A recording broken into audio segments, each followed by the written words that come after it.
Господнього. Що означає це свято? Це свято означає, браті і сестри, що на 40-й день після народження малятка Ісуса Христа батьки принесли до храму Єрусалимського. До храму за звичаєм іудейським. Кожне народжене немовля на 40-й день було принесено до храму, щоб посвятити його Богові. І щоб це малятко і не потребувало такого посвячення, але ради виконання звичаїв батьки принесли його, щоб поставити перед Господом. І в цей день в храмі також перебував праведний Симеон.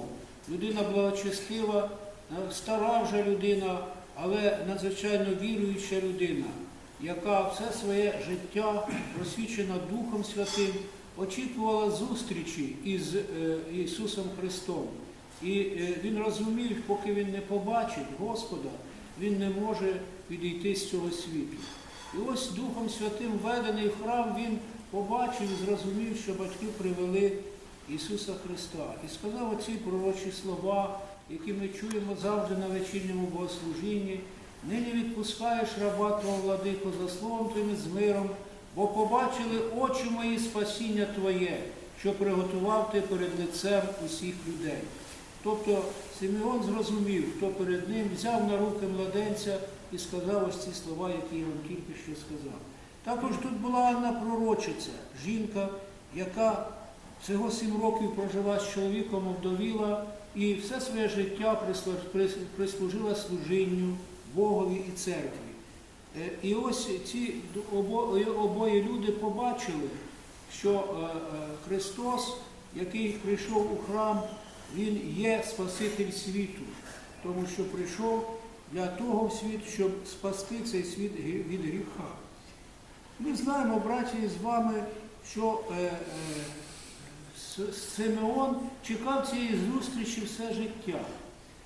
І дуже важливо нам зрозуміти його стан його віри, який не похитнувся ні на йоту, бо очікував цієї зустрічі, знав, що вона буде. Ми ж, браті і сестри, теж дуже часто повинні, у всякому разі, чекати цієї зустрічі, тому що ми також зустрінемося з Христом у свій певний час, у кожного свій цей час.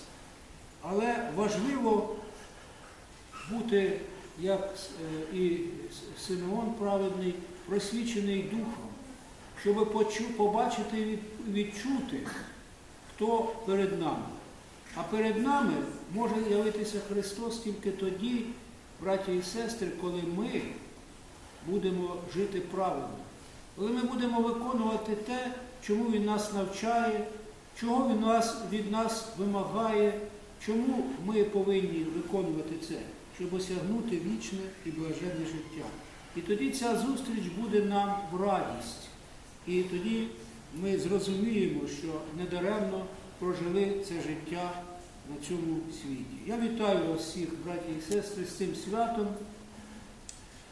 Хай Господь завжди буде вашим поводирем. Ходіть під Богом і будете щасливі.